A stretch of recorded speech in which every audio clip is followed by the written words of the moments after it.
the chief priest can't do it, this and the second priest in charge goes to the mortuary and says chants a few prayers right there on the spot, and then usually the next night or the night after they will have a wake. If it's in a temple, usually funerals actually are a very happy event in this country. If it's an older person. If it's a younger person, it's a very unpleasant event. If it's an older person, say older than 70, then it's virtually a party. I think they do the same in Ireland, I've heard, where they have wakes where people stay up all night and have a good old time getting plastered. And particularly for someone, say, over 80 years old, well, it's a very, very happy event. It's literally a party. And after that, say if it's somebody in their 50s, well, okay. Younger person, then you'll see people actually crying in a funeral. It's a sad event. And generally, the funerals I have assisted in, it is generally the family members, a very somber event. Not as, say, traumatic as a Christian funeral, unless it's a younger person. Then occasionally you'll have people having, emotional difficulty with what's happened, but for older persons, it's actually a very pleasant experience to participate in a funeral, and all we do is chant. We have a few instruments, gongs and bells that we hit at certain times, but it's about a 40-minute ceremony, no speeches, no sermons, no eulogizing, no speaking of the person, and then after that the person is taken to be cremated, and the priest goes for that as well, chants sutras during that. And then a week later, they have another memorial service, and a month later, a month after the anniversary, and then either every month or once a year, depending on the family. I think I've done about a dozen funerals, and they can be very nice affairs, especially the memorial services afterwards. In a way, because the entire family gets together, the entire extended family, as much as possible, gets together, and this is the only time they will do so. In a way, it's kind of like our Thanksgiving. And it is a very nice feeling. I really enjoy doing, especially the memorial services. Not so much the funeral, but funerals are interesting, but the memorial service has the warmest feeling of all the services that I would ever participate in. It's the only time you see an extended Japanese family together, with relatives and uncles and things like that. Usually everybody's too busy to get together. In this case, that is, in a way, their Thanksgiving, and it is a very nice mood. And also, occasionally I do these in my own temple.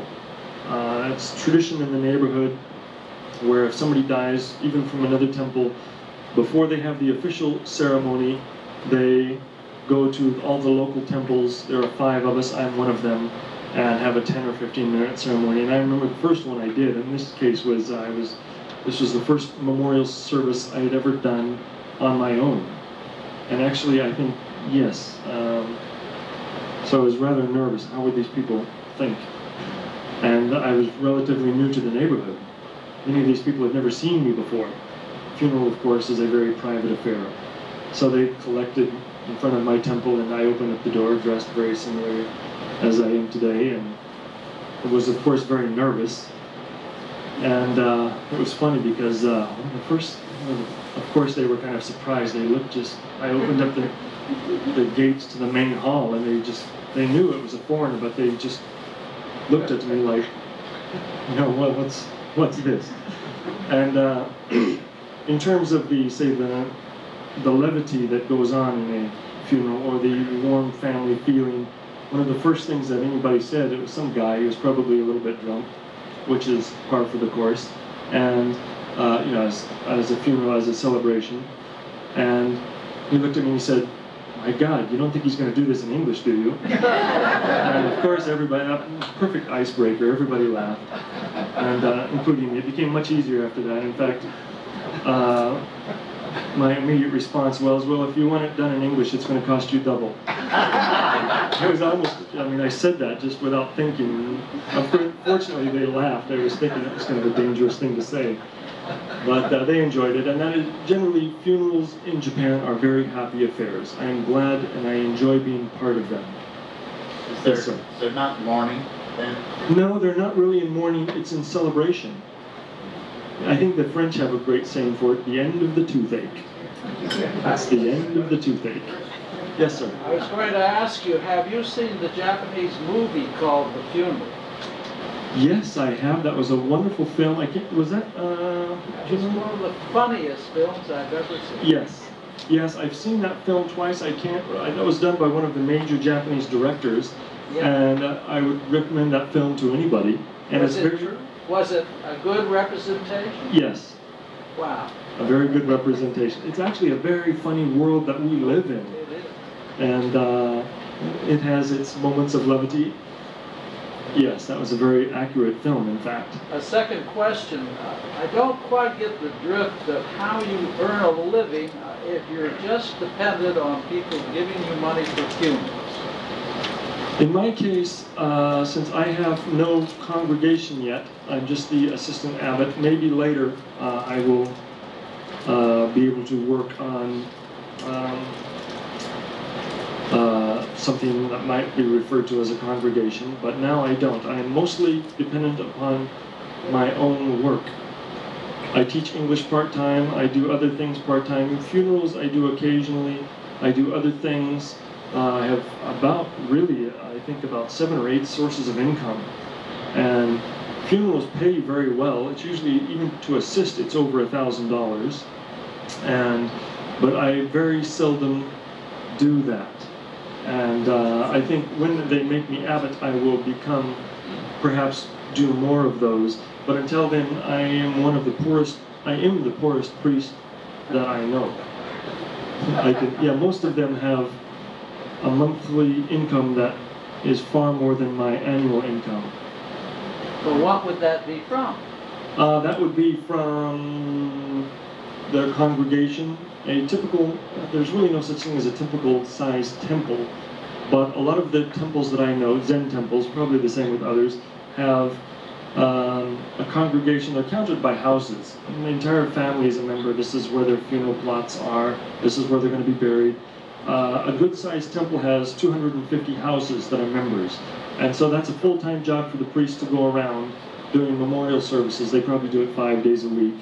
And that's one source of their income. They can probably count on, I don't know, an average of 10 to 20 funerals a year, and lots of donations, and a very good-sized income. Some temples with larger property ownings get rents or monies from leases and things like that. So it could be any number of incomes. Yes, ma'am. Who organizes the Zazen centers? Anybody is free to organize their own Zazen centers. People have asked me occasionally if I'm interested in doing or leading Zazen meetings, and in my case, my temple is very much out of the way. It's way up on the mountain side, very difficult to get to, and I just tell people, yeah, if you're interested in doing Zazen, come on over, I'll do it to your schedule. And other temples, but that's more difficult for people to do. If my temple were centrally located near a train station where people could go to and from work, after work drop by for a certain night, those kind of temples attract more of a regular sitting group. Zazen is Zen meditation. Yes, ma'am, way in the back. When you become a monk, is this a lifetime commitment? Like as a Catholic and if they go in a monastery? Not for everybody, and it's not required to be a commitment, but frequently it is. I plan on being in my temple until I die, or until they fire me. Very hard to fire a priest. You really have to do something outrageous. And, but in my personal case, and in most cases, yes, it takes so much to become a priest. There's nowhere written in anything that if you do the training, then you're supposed to go on and continue. But generally people do, just because to get through the monastic training in the first place, frequently you're willing to go the whole 9 yards. And is that strictly a monastery life, like it would be in a Catholic? In the Zen tradition, that's where we do our training.